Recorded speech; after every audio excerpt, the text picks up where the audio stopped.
दोस्तों, क्या आप जानते हो जीवन क्या है? जीवन का अर्थ क्या है? कई लोग क्या होते हैं ना, पैदा होते हैं और अपनी जिंदगी को जीते हैं, काटते हैं, गुजारते हैं और दुनिया से चले जाते हैं। वहां पे खत्म जीवन, उसके आगे कुछ भी नहीं, सब कुछ क्लियर। वहीं तक सीमित रह जाता कि हमारा घर परिवार बच्चे, हमारी जिम्मेदारियां, बस जिंदगी खत्म। और जिंदगी को खाली काट रहे होते, जिंदगी को कभी जिए ही नहीं होते, जिंदगी को कभी देखे ही नहीं होते।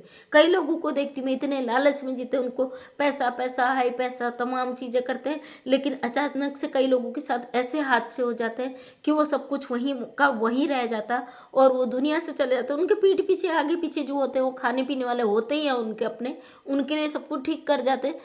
पैसा पाना, अपनाना या उसे कमाना गलत नहीं है बिल्कुल भी, लेकिन उसके लिए इतना पागल हो जाना कि सही गलत का मायने ही आप भूल जाओ, ये मैं गलत मानती हूँ। सही तरीके से कमाओ, क्योंकि मेहनत से कमाया गया, ईमानदारी से कमाया गया, एक जमीन से जुड़कर कमाया पैसा लक्ष्मी का रूप होता है। वो लक्ष्मी आपके साथ सदैव बनी रहती है, कभी आपको धोखा नहीं देती।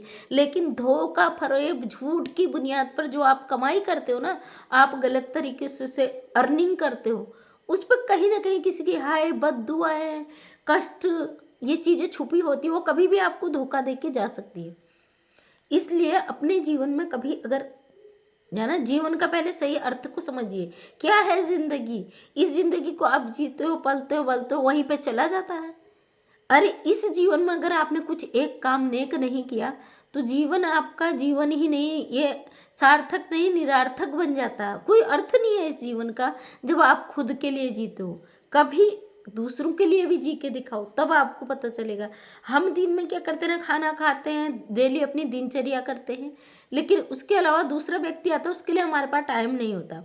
अब मैं एक व्यक्ति में उनका एग्जाम्पल तो नहीं, क्या नाम लेकर तो नहीं दे सकती, क्योंकि लोगों को लगेगा कि डायरेक्ट मैं नाम लेके बोल रही हूँ। उनके धेली पे कोई जाता है तो वो बंदा एक गिलास पानी का देने के लिए ना रोता है कि यार पानी पानी लाना पड़ेगा, कष्ट होगा, वहाँ से गिलास लाना पड़ेगा, गिलास में भरना पड़ेगा, फिर सामने वाले के सामने ले जाना पड़ेगा, उसके बाद वो पिएगा, वो गिलास जूठा लगेगा, उसके बाद मुझे मांजना पड़ेगा। तो कितना कष्ट होता है इसमें। इस उम्मीद में वो व्यक्ति एक गिलास पानी का नहीं देता है और किनारे से ही टाल देता है। चाय तो बहुत दूर की बात है, हमारे उत्तराखंड में चाय जरूरी होता। कोई मेहमान दरवाजे पे आता ना, मेहमान के कोई अपरिचित भी आए व्यक्ति को जरूरत है दूर दराज से, तो उससे एक घूंट चाय का जरूर देते हैं हमारे उत्तराखंड में, पिलाते हैं, चाहे कोई भी हो। तो वो मैडम वो क्या करती, मैडम ही कहूँगी, है तो जान पहचान की खासियत। तो वो एक गिलास पानी पिलाने में उनको इतना कष्ट होता है। व्यक्ति दोपहर की धूप में आए, पसीने में तर है, तो एक गिलास पानी लाने के लिए वो 10 सवाल पूछ देती है। भाई दरवाजे तक आया है व्यक्ति, पहले पानी के लिए पूछा जाता है।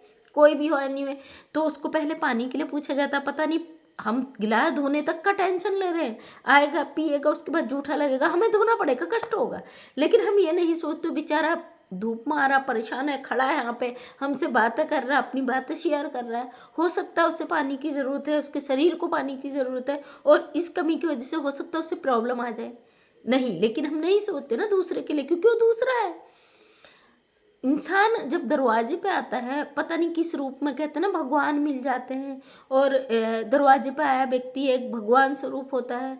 हमारा तो देश ही ऐसा कि अतिथि देवो भव, हमारा उत्तराखंड राज्य ऐसा, यहाँ पे अगर बाहर से भी कोई व्यक्ति आता है उसका भी सम्मान दिया जाता है, कि वो किस रूप में पता नहीं आ रहा है। उत्तराखंड को देवस्थली, देवभूमि कहा जाता है, क्योंकि देवताओं का जो जन्म हुआ था उत्तराखंड में हुआ। 4 धाम जो है उत्तराखंड में ही बसते हैं, चारों धाम हमारे देवी देवताओं के उत्तराखंड में बसते हैं। इसलिए यहाँ पे कोई भी बाहर का व्यक्ति भी आता है, उससे एक गिलास पानी, एक गिलास चाय के लिए पूछा जाता है, उसके आवाभगत की जाती है, और उसे क्या, अब आधुनिकता के तौर पे आजकल के बच्चे इस चीज़ों को अपनी परेशानी समझते हैं, अपनी दिक्कत समझते हैं। उनको लगता है कौन दूसरों के लिए अपना समय गवाए, क्यों हमें करना है, हम कौन हो, क्यों करें इनके लिए, ये कौन होते हैं। लेकिन नहीं, ऐसा नहीं करना चाहिए। कोई व्यक्ति आपके सामने से आ रहा, उसको जरूर पूछिए आप। हो सकता है वो किसी रूप में नारायण आपके घर में आ गए, भगवान आपके घर में आ गए, माँ लक्ष्मी के वास आपके घर में आ गया। और उन जो मैडम की मैं बात कर रही हूँ, एक गिलास पानी को भी नहीं पूछती हैं। उनका क्या है ना, उनके घर में बीमारियों का अंबार है, बेटे का इलाज चलता है, मानसिक रूप से परेशान है बच्चा, उसका लंबा इलाज चलता है, महंगी महंगी दवाइयाँ आती है। अब यह है ना, हम किसी को गिलास पानी पिलाएंगे उसका हिसाब तो हम लगा लेते हैं कि हमारा पानी खर्च होगा, गिलास धोना पड़ेगा। लेकिन किसी डॉक्टर के यहाँ जाते हैं, डॉक्टर जो लंबा चौड़ा बिल बनाता है ना, उसमें वो 1 रुपया डिस्काउंट नहीं देता है, क्योंकि उसने लिख दिया तो लिख दिया। डॉक्टर की फीस हम कम नहीं कर सकते कभी भी। आप किसी भी हॉस्पिटल में जाइए, हाँ अगर आप किसी हाई फाई नेता वेता है तो वो बात अलग है, क्योंकि नेताओं से तो हर कोई डरता है। वहाँ पे डॉक्टर खुद ही डिस्काउंट देता है, फ्री इलाज कर देगा, क्योंकि उन्हें भी चल के आपसे रहना है। तो जहाँ पे आप लोग जाते, कोई बीमारी हो जाए ना, अगर उसने 10,000 का आपका खर्चा है, वहाँ पे डॉक्टर ने बोल दिया 1 लाख रुपया, भैया इसको तगड़ी बीमारी और 1 लाख रुपये इसका बिल पे करना पड़ेगा, तो आप कुछ भी करेंगे, अपना सब कुछ बेचेंगे, गिरवी रखेंगे, घर गिरवी रखेंगे, घर बेच देंगे, लेकिन उसका 1 लाख रुपया आपको देना ही देना है, क्योंकि वहाँ पे आपको जान बचानी है अपनी, और अपना अपनी अपने की जो भी है आपका हॉस्पिटल में, तो उसको आपको बचाना है। इसलिए आप ये नहीं देखते कि सामने वाला हमसे कितना पैसा मांग रहा हो, डॉक्टर है ना। तो यही सिचुएशन, आप उस डॉक्टर के लाखों रुपए भरने को तैयार, लेकिन कोई किसी भी रूप में आपके यहाँ पर आ रहा है, तो उसको 1 गिलास पानी दिलाने देने में आप उस पैसे का हिसाब लगाते हो कि पानी का बिल आता है, गिलास धोना पड़ता है, ये सब चीज़ें। इसलिए इंसानियत से बढ़कर मुझे कुछ नहीं लगता है, क्योंकि कोई भी आपके पास आता है तो उसकी ज़रूर रिस्पेक्ट करना चाहिए। और वो जो मैडम हैं उनका मैंने कई बार देखा है, आज मैं बात रख रही हूँ, अगर वीडियो देखेंगी तो मेरी, वैसे वो देखेंगी नहीं क्योंकि उनके पास कीपैड फोन होने वाला है नहीं, उनके बच्चों के पास है, शायद मेरा वीडियो देखते भी हो, समझ भी जाएंगी वो कि मैं किसको बोल रही हूँ, क्योंकि यहाँ पर अधिकतर लोग हैं वो आवभगत करते हैं, पूछते ही हैं। तो उनका मैंने देखा हिसाब कि वो एक एक चीज़ का हिसाब लगाती है। मेरे घर आया तो वो क्या लेके आया। और हमारे उत्तराखंड का एक रिवाज और है, हम किसी पड़ोस में भी जाते हैं ना, पड़ोस में मतलब डेली जाते हो वो बात अलग है, लेकिन अपने जैसे 2-4 दिन हफ्ते में किसी से मिलने जाते हैं तो हमारे यहाँ खाली हाथ नहीं जाते, कुछ ना कुछ हम लेके जाएंगे।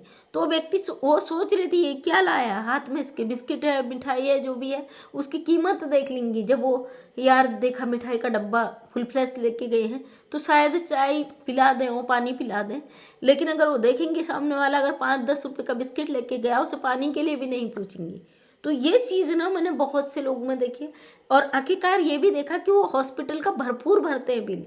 कभी पति बीमार हो गए, कभी बेटा बीमार हो गया, कभी खुद बीमार हो गई, और इतनी सारी खुद की उनकी बीमारियां हैं कि उसका तो उन्हें वो हिसाब भी नहीं दे सकती कि वो बीमारियां उनको हैं और वो कहाँ से इलाज करें। एक डॉक्टर से जब फ़ायदा नहीं होता दूसरे डॉक्टर के पास भागते भागते ना, आपने भी देखा होगा, जब अपने पर कष्ट आता है इंसान भागता है, और उन्हें लगता है अभी इस डॉक्टर की दवा नहीं लग रही तो दूसरे डॉक्टर के यहाँ, और उस डॉक्टर की दवा नहीं लग रही दूसरे के यहाँ।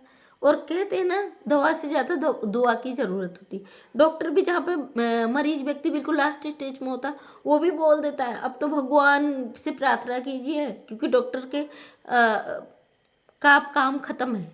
यहाँ पे दुआएं काम करती है, और दुआएं सच में काम करती हैं। जो अंतरात्मा से निकलती है ना दुआ, जब आप दूसरों के लिए सही करते कोई चीज़, और जो सामने वाला आपको दुआ देता है वो ज़रूर लगती है, क्योंकि वो अंतरात्मा से निकलती है।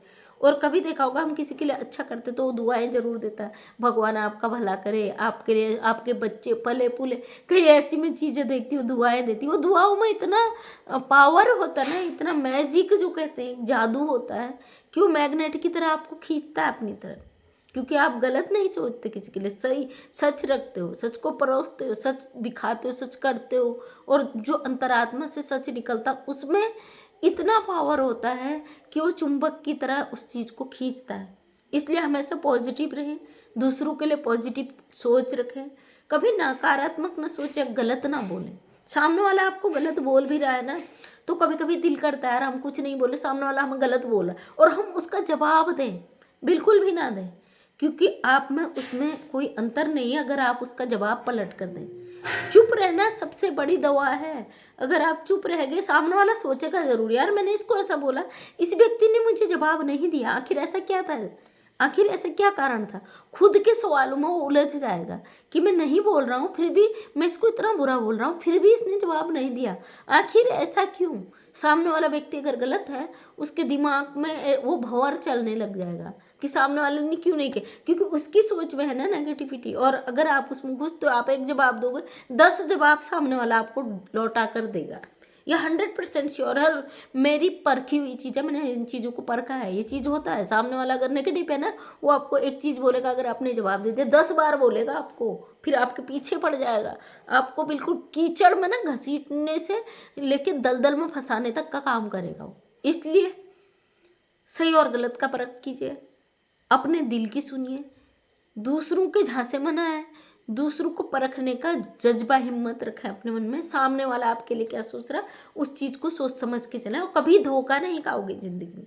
जब आप दूसरों पे डिपेंड रहने लग गए और दूसरों को से इच्छाएं पालने लग गए, तो ये चीज़ें आपको कहीं ना कहीं तोड़ कर कमज़ोर कर देती है, आपकी वो सीढ़ी ही तोड़ देती है जहाँ पे आप खड़े होकर चलना सीखते हैं। तो थैंक यू दोस्तों, वीडियो लंबा हो गया और उम्मीद करती हूँ कि आपने काफ़ी कुछ सीखा होगा इस वीडियो से।